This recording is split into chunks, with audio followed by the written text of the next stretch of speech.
Hello, my name is Vadim, and I'm going to present a technical introduction to Vircadia.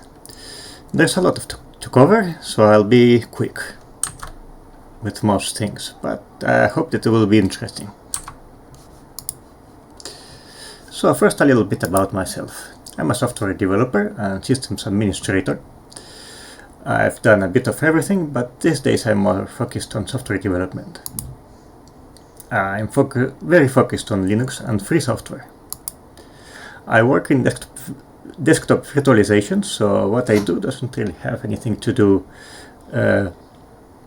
with this, and this is more of a hobby for me, but I hope it gets bigger. I have many hobbies, among those are photography and electronics.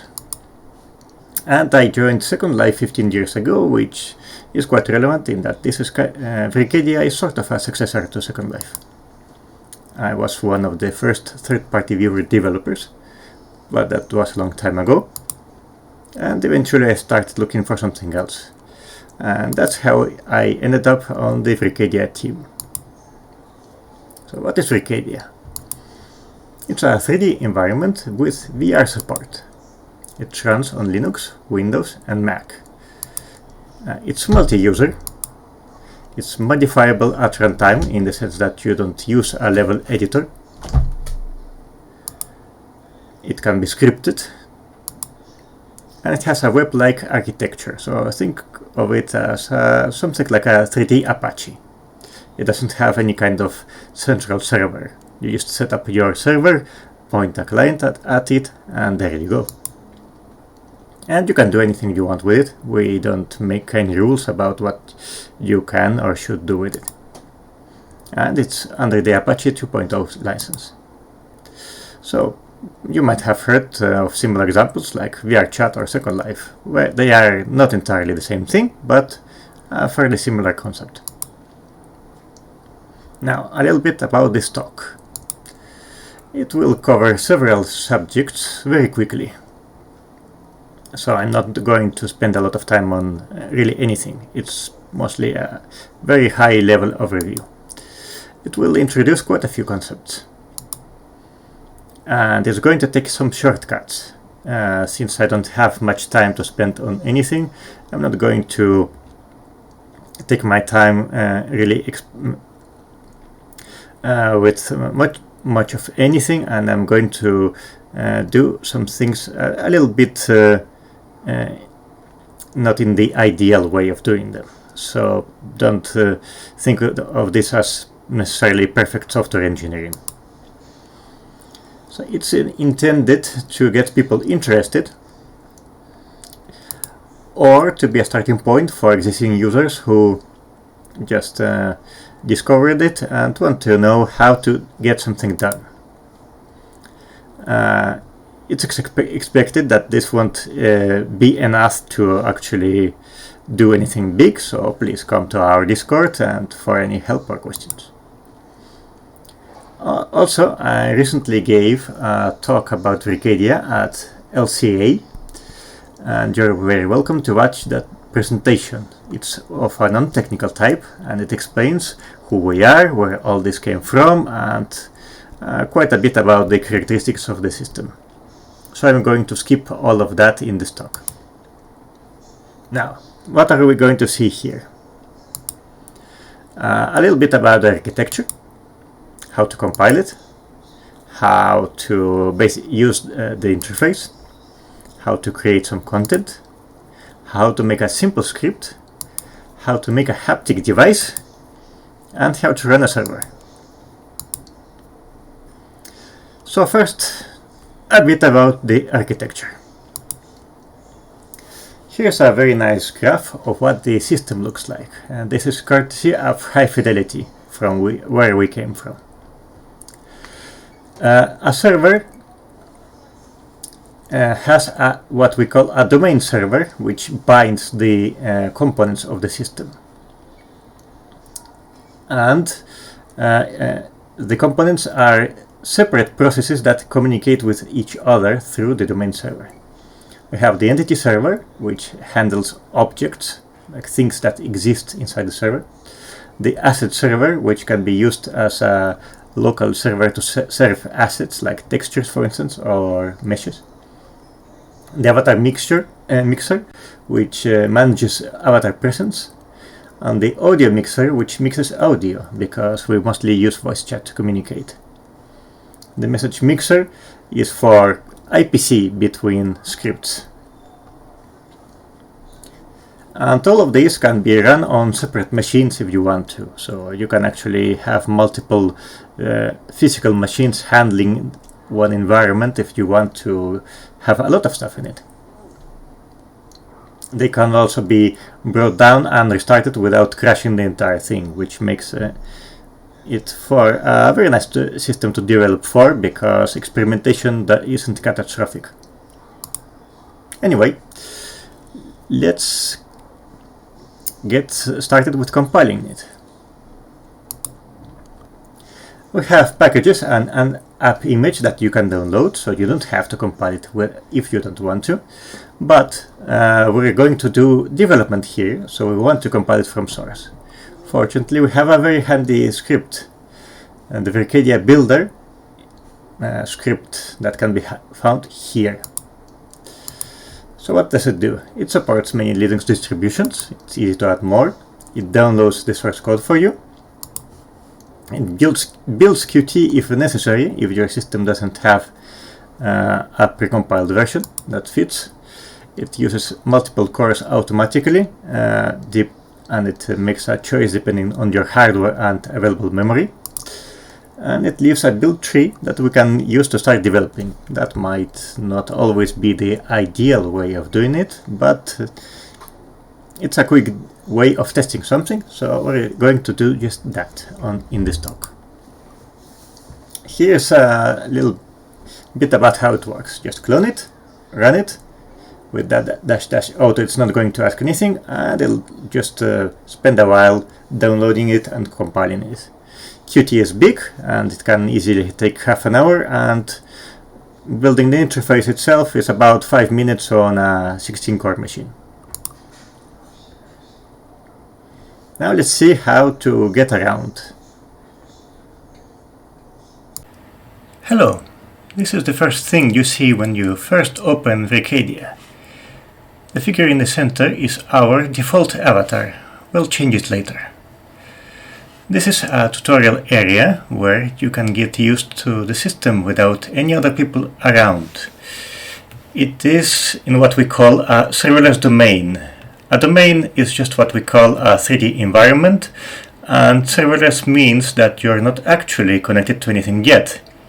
So this is your own private area where you can take your time testing and experimenting with the controls and UI until you get comfortable. Any changes you make to this environment won't be saved. At the upper left corner you see your audio level.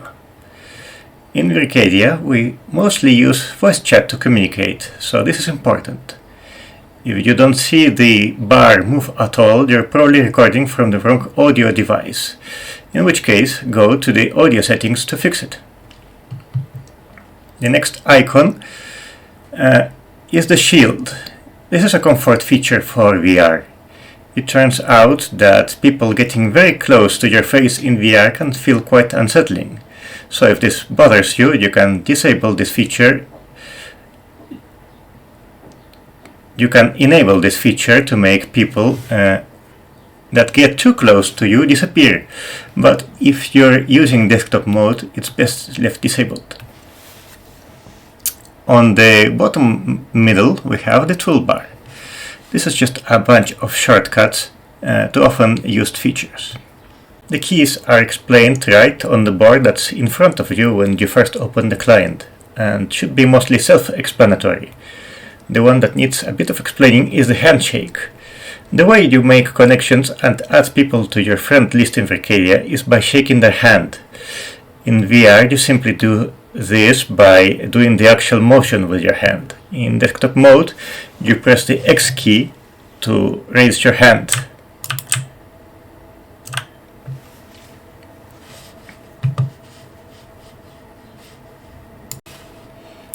In this tutorial area we have a mirror.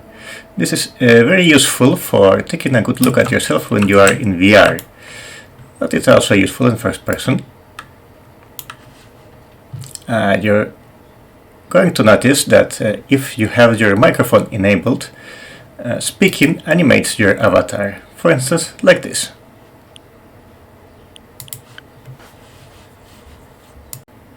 Now we're almost ready to go into the world. First of all, let's review a few things to make sure that everything is working correctly. Make sure your audio level is actually going up when you speak. If it isn't, you're probably recording from the wrong source. So let's go into the audio settings and make sure we have the right audio device. Unfortunately, on Linux, the list still could use a bit of improvement. As you can see, it doesn't have very friendly names in it. And we're working on this. Next, let's take a look at the graphics settings. We've inherited from High Fidelity a somewhat confusing settings panel. In most games, the low setting is understood as low complexity and therefore runs very fast on high-end hardware. High Fidelity wanted to target office workers that they envisioned running the client during the entire workday, and so low should be understood not just as low complexity but also as low impact on the system. The low setting intentionally limits the frame rate in order to preserve battery life and keep fans from ramping up.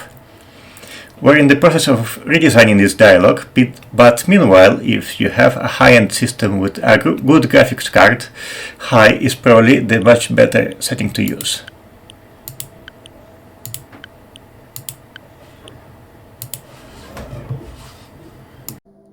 One of the nice things about Vircadia is that it's very flexible in regards to which kinds of avatars it allows. We could go with even something less human than this, but I liked the Linux reference. Some people might know what this is a reference to. But just besides that bit of fun, this one is actually important for this talk because it has some features that aren't actually present in the avatars that we have in the avatar screen. This one's over here. And that is that it has flexible parts to it. Check it out. We're actually going to make an interesting use of this in a later part of this talk. Now let's see how to create content. Okay, let's get started with making stuff. Vircadia is a dynamic environment. You don't need to make the world in some sort of level editor and then package it. You build it right in the client.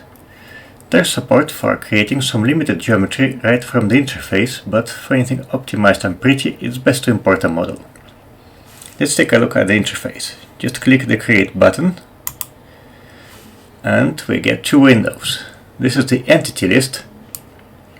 This shows the list of entities inside the environment. And this is the Create tools, which allows us to create and modify entities.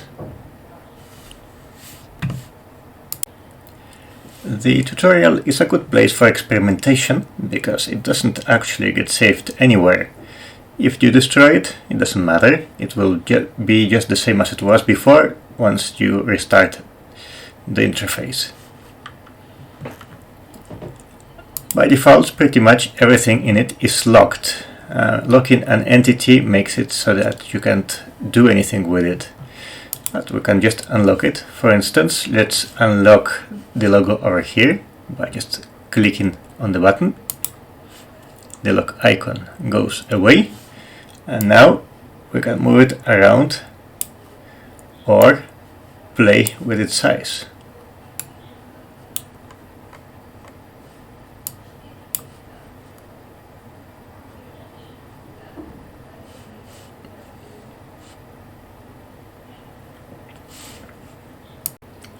Most people are probably interested in creating something new. This is quite easy, you just have to have a model for it. and add it to the world. So for instance, let's just find a model somewhere.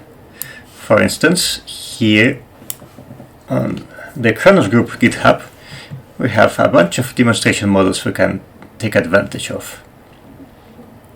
Vircadia can use a model from any HTTP server. So for instance, just let's go to download, and we can just copy the link from here, copy link location. Now let's create a model. It asks us for the URL, paste it, create, and there it goes. You can modify a model by using the interface elements over here. So for instance, with this ring, you can rotate it. The arrows move it, and these cubes scale it.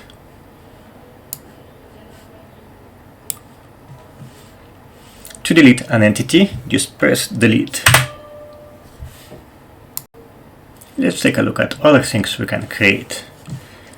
Let's go into the Create tab and make a shape. This allows creating different types of primitive forms. So for instance, the default one is just a cube. By going here into the Shape Property tab, you can change it to something else, like a sphere, or a tetrahedron, a cylinder. This might remind people of Second Life, because it's quite similar to the primitives that are available within it. But for the most part, in Vircadia, we rarely use these shapes. We mostly stick to importing external geometry, because the uses of primitive shapes are fairly limited, and it's hard to build complicated shapes with them.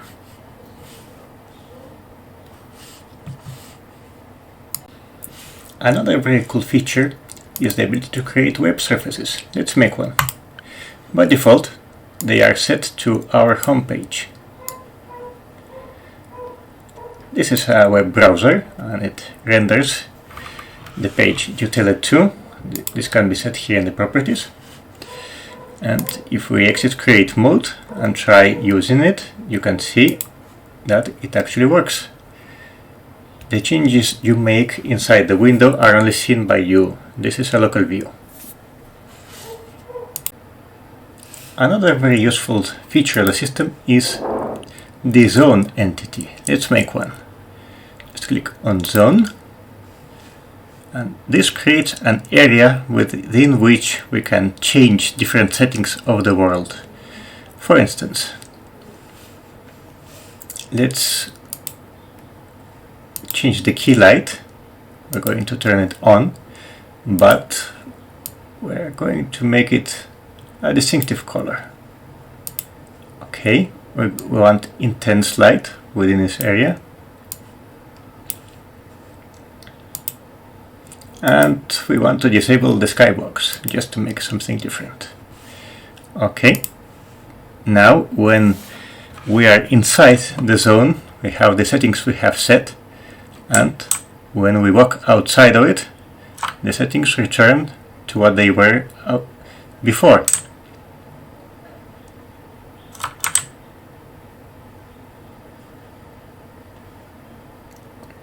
This is an incredibly useful feature, because it, for instance, allows you to create different environments. For instance, you could use it to create a dark basement or an underwater location.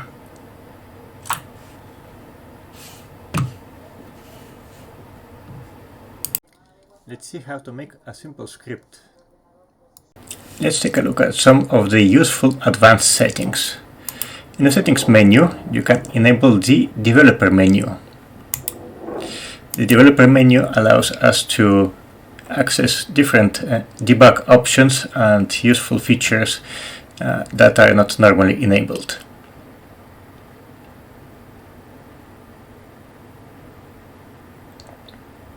From here, of particular use are the log, which shows you various debug output of the system. It can be very useful to see if anything is going wrong, because errors are emitted there.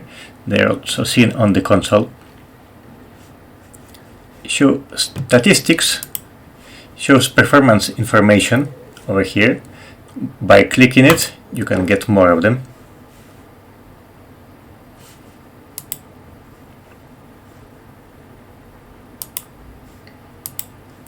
In network, the reload content option is a useful one because it forces a reload of the entire environment.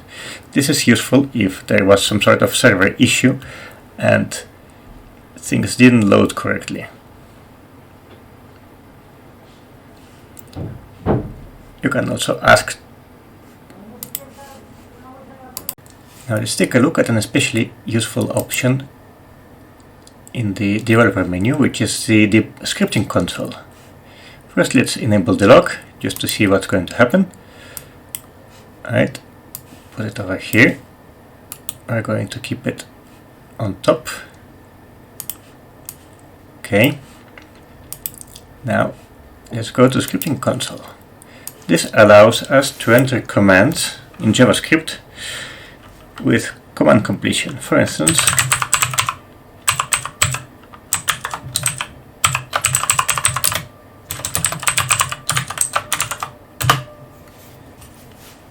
and you can see here it gets logged into the system log. Okay, let's create a hello world kind of script. Let's do something simple. Now let's see. First, we're going to make a simple entity. Let's say just a box. Here's a box. Now we need a script that's going to run when, so that something interesting happens to it. So here's about the most minimal thing you could manage. Just let me expand the font for clarity. So this is a very simple bit of code. We generate a random number between low and high and use those just to give the entity a random color. We handle the click down on entity event. This event gets two arguments, which is the entity ID and the mouse event that happened. And with this, we'll just send an edit entity command and give it a random color. Now, we have a script. All that's left to do is to set it in the entity. But as we can see, the scripts are specified as URLs. This is one of the just convenient characteristics of Vircadia, which is that assets are loaded from URLs and can't just be written into some dialog box like for instance in Second Life. So we need to upload this somewhere. So for instance,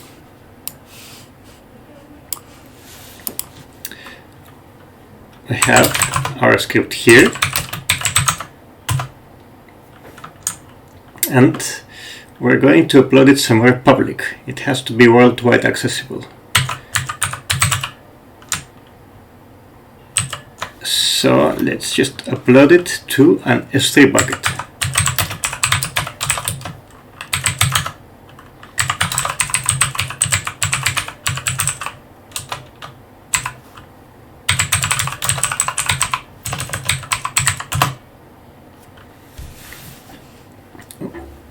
This is on Lineout, which runs kind of a clone of Amazon's S3 functionality.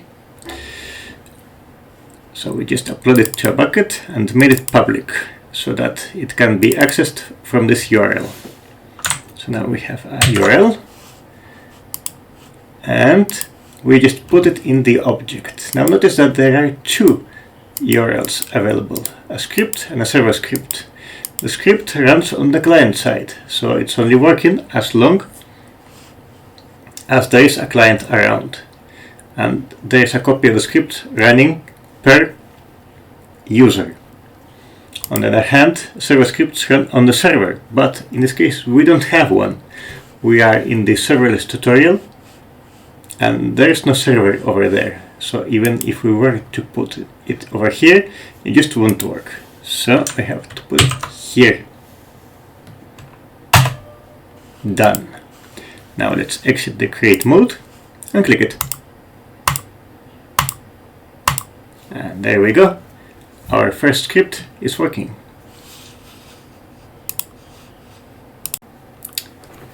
Some clients can run both on the server and on the client, and there are some trade-offs in this area to consider. Server-side scripts run on the server. They run always, even if nobody is around, and there's only one copy of the script executing.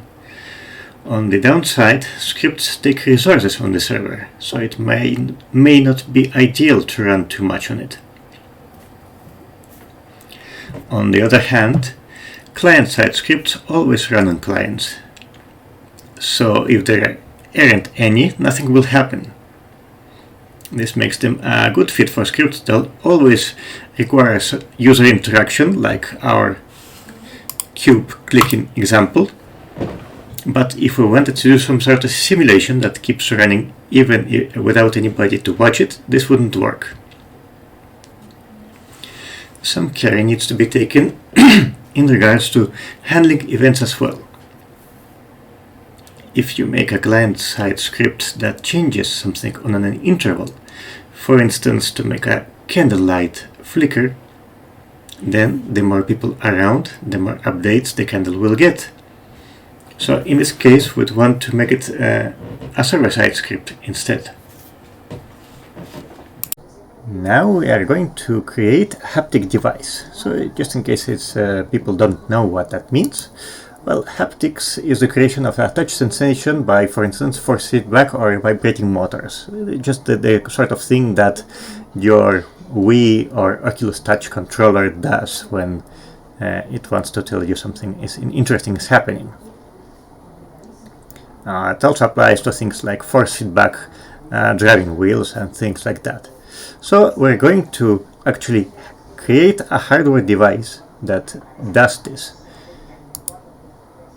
Here's the plan. First, we're going to detect interaction with our avatar with a script. Then we are going to implement haptic feedback with a controller that we are going to actually make. We're going to make this device with an ESP32, which is sort of like an Arduino, which might be more familiar to people, but it's fancier. It has a lot more memory and it has Wi-Fi, which is convenient for something that you might want to mount somewhere. We're going to modify the code to add support for our device, and we're going to put it all together and take a look at how it works.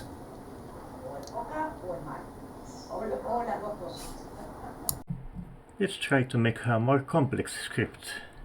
First, let's look at how this avatar works.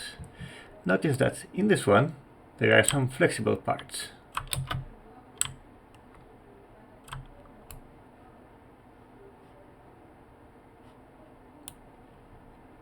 Now, how does this work? Let's take a look. We can just download the avatar and see what it's made of. So for instance, we just go to the avatar screen, copy the URL, and let's download it.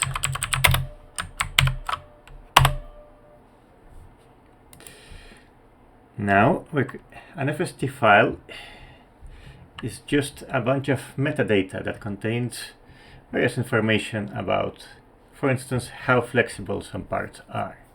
We're mostly going to ignore that, but let's take a look at what it looks like.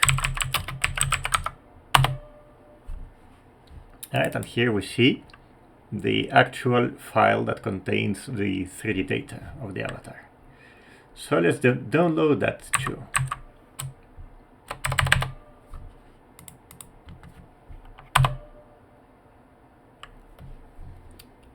Okay. Now we can take a look at what this looks like in Blender.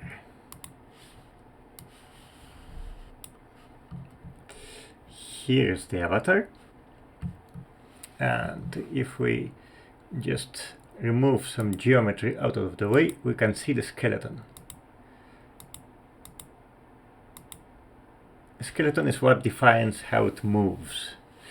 And if we see, for instance, here in the tail, we see that a few of those are named with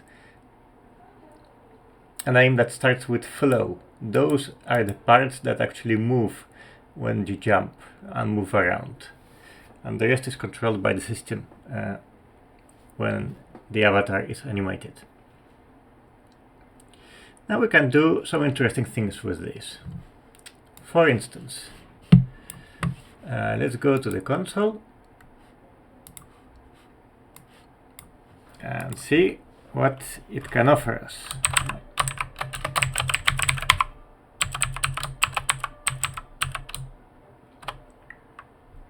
Get chain index left hand, for instance. This tells us which joint is the left hand one. Actually, we can see it in Blender. Here's the left hand. Okay. And we can also do something like this.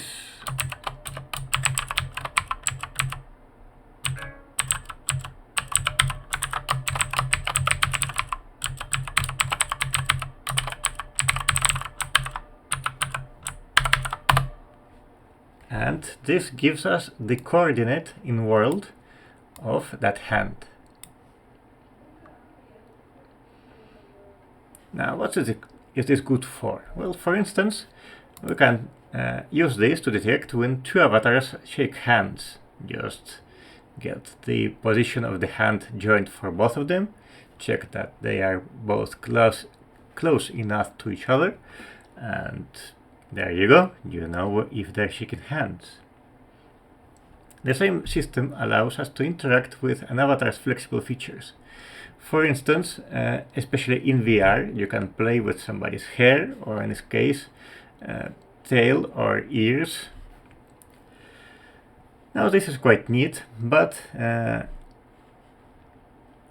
in VR there is a slight problem with this, and it's that both people are looking in first person, and it can be hard to tell what the other person is doing, since, well, you can see behind you, for instance.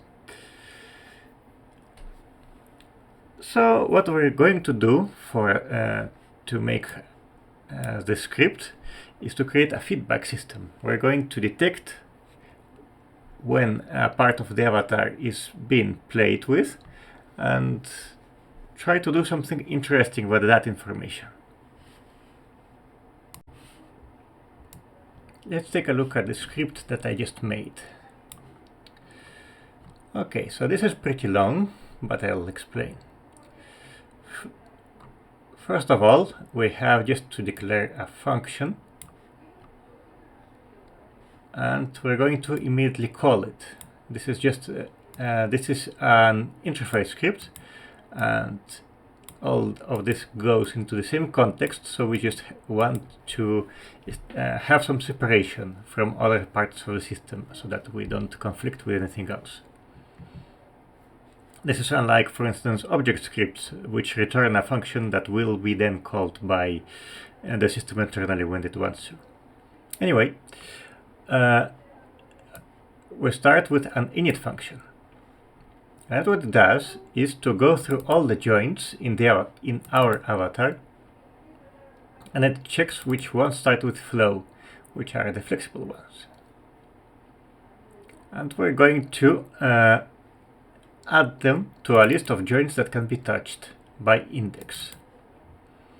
We're also going to compute a friendly name.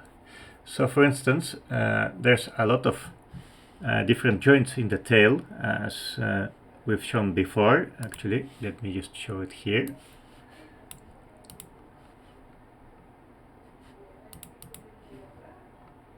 Yeah, the tail 1, 2, 13, 14, 15. Okay.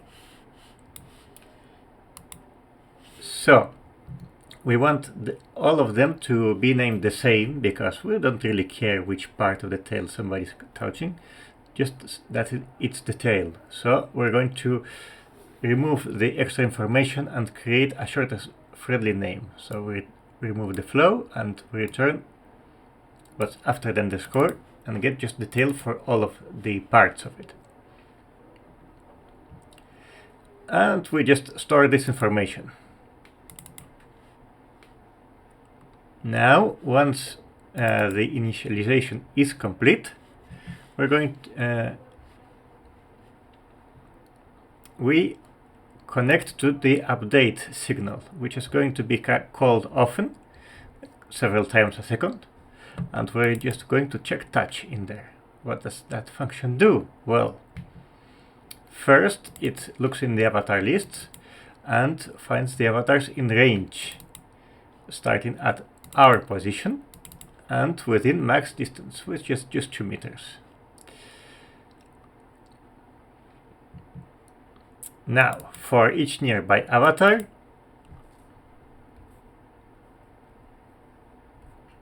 we're going to get the object that corresponds to this avatar.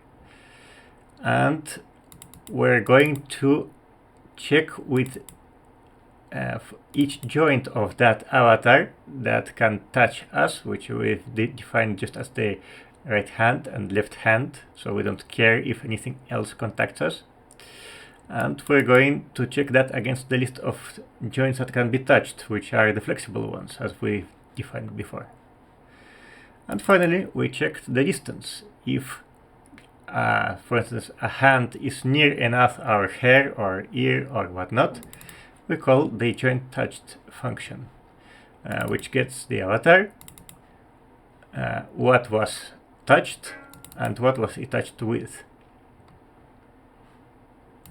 And in joint touched, what all we do is just to log it on the console. We don't do anything with it yet. It's pretty boring, but it's a proof of concept. And here we can see on the console what it looks like when we load our script. So for instance, flow right ear 01 transforms to right ear, and so on. We can load our script by just going to Edit, Running Scripts, from disk, and loading it.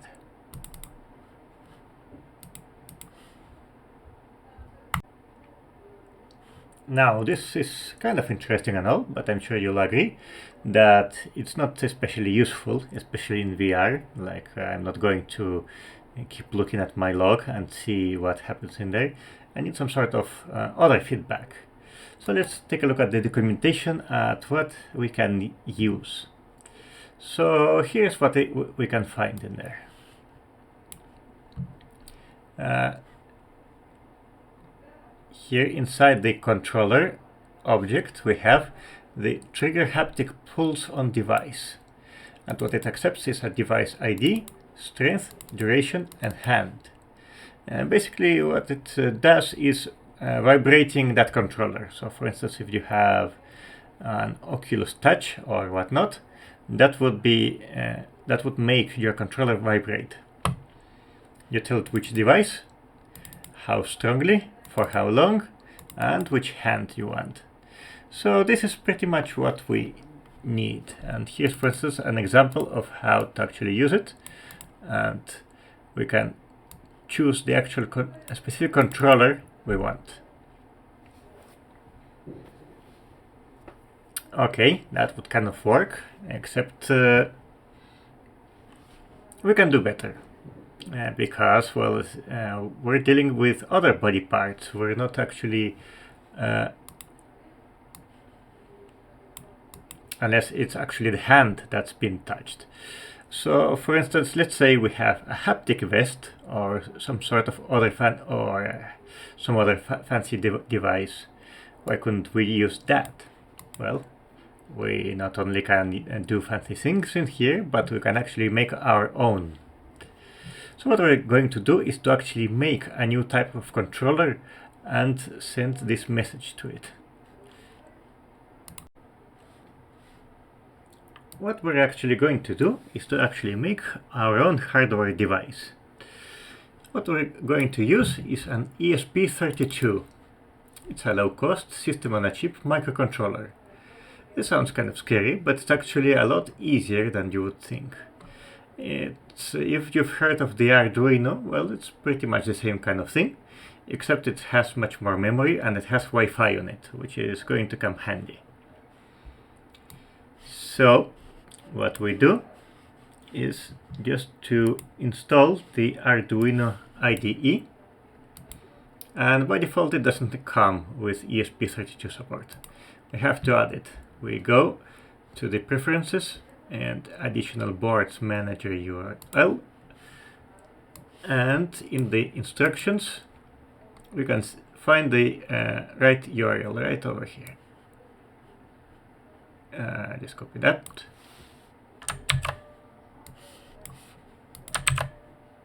Okay. Now in the boards manager, just wait for it to download. ESP32, install. And after a short while, it's going to download and install the entire toolset for it.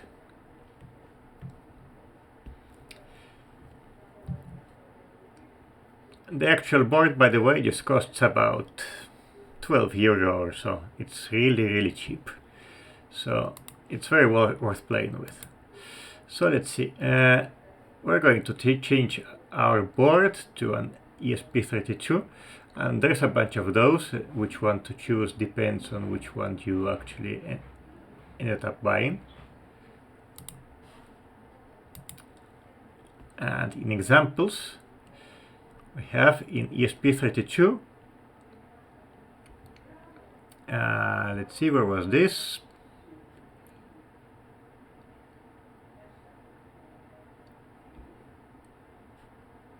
Web server, there we go.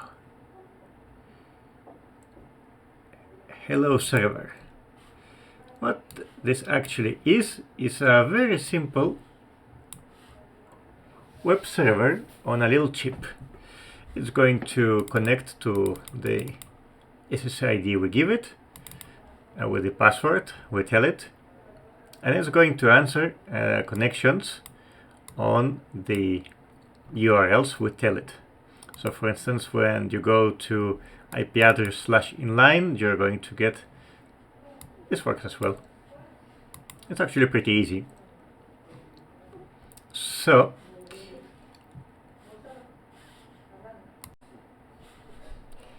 I modified the HTTP hello example to actually make something useful with it. So let's take out our imaginatively named ForTouch device. So it runs the web server. There's a bunch of parameters for PWM. PWM is pulse width modulation.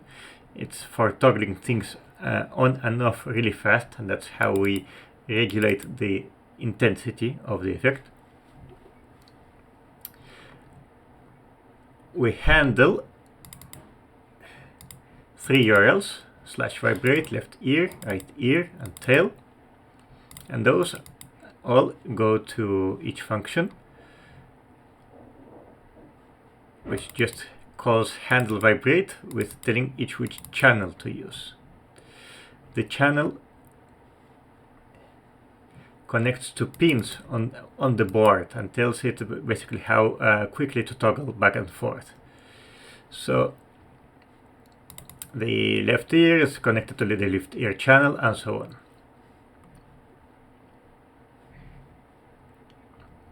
Now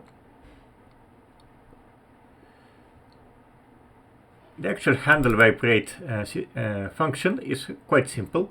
It parses the duration and strength arguments to the web request, and sets the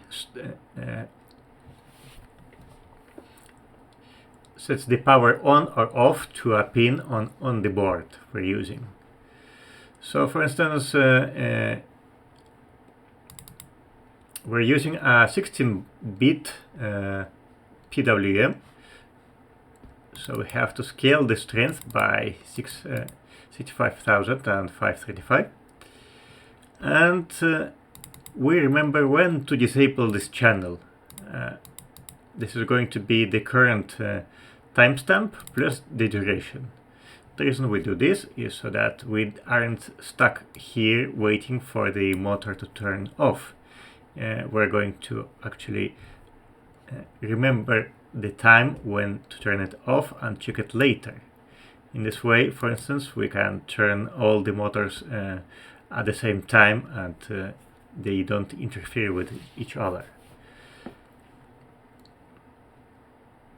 This runs in a loop, which runs often. It's not defined exactly how often, but it's several times a second. And it's going to check the current time and see if we reached the time when to disable the channel, and if we have, we set it to 0 and disable it. It's pretty simple. So basically what this device does is when you power it on, it acts as a little web server, and when you go to the URL, you trigger the motors on or off depending on the parameters you send.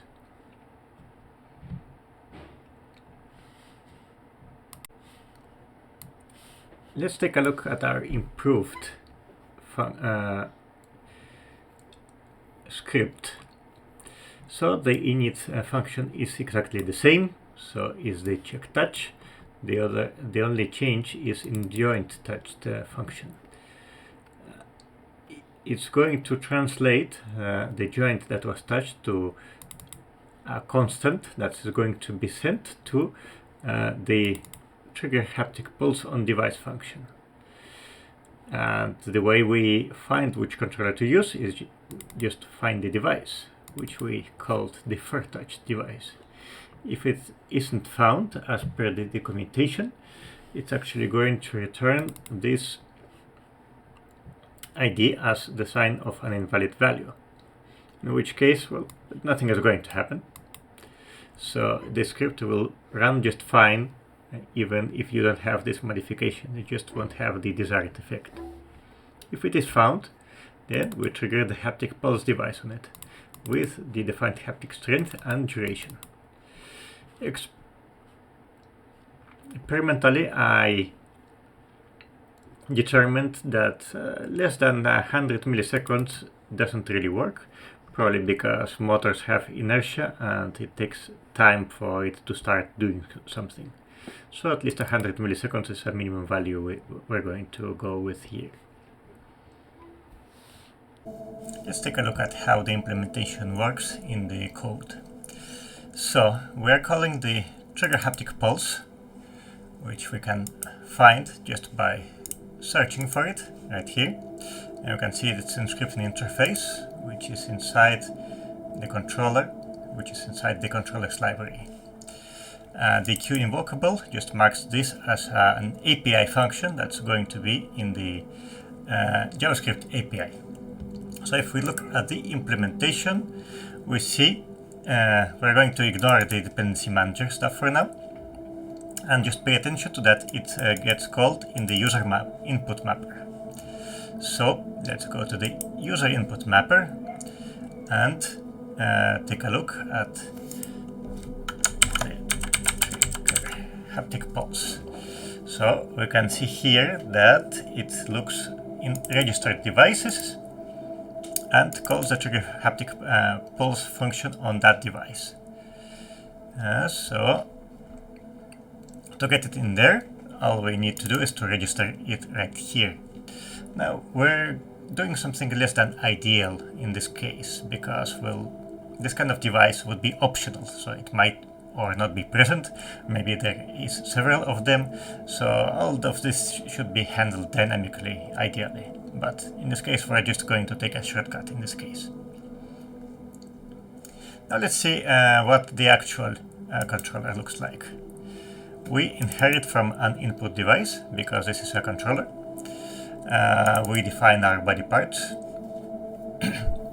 it has to be a Q object. And we have to implement available inputs because this is an input device and it has to be implemented even though we actually don't have any kind of inputs. So this is a point that could be improved. And we implement our trigger haptic pulse function with a strength, duration, and hand. Okay, this is another thing that needs implementation because improvement because we do a forceful casting here. We need Q network access manager, which is how we are going to do the HTTP request. This is hard coded here because, well, for this example, we don't have any way of configuring it, but of course we would have to do this. And the pulse slot is an interesting implementation detail we're going to see right now. So here's the actual class we inherit from the input device and give it and just set our name here. Here's the actual implementation with text the strength, duration, and body part, and just builds a URL with those things. So strength, duration, set query to the request, and make the request. This is a basic Qt HTTP. You can see it in the documentation. There's nothing complicated about that. We're looking at which body part and generating the right URL based on that. And we have a handler for the request completion, which we just stuff to the log, because we don't really care in this case what's going to happen with it. Okay, now, here's the actual interesting part of this. We have to do this bit of magic. What happens here is that Qt objects are owned by threads, and this object is created by the input mapper in its own thread. But this function is going to be called from the scripting interface, which is a different thread entirely, and Qt doesn't like this kind of thing. So what we do is to use Qt's signal mechanism to actually queue this call to a slot we made.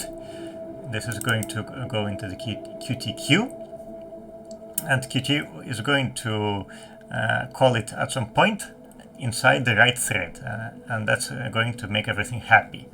Unfortunately, well, this is going to be asynchronous because we're just going to return true here, so we don't have an actual return value. Some sacrifices that we're making for the sake of this demonstration, but the actual engineering of this thing could be a little bit better. And that's really all there is to it. There's just a few lines of code, and they are not especially complicated except for the threading stuff. Okay, now let's see what it looks like.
So, what have we learned here?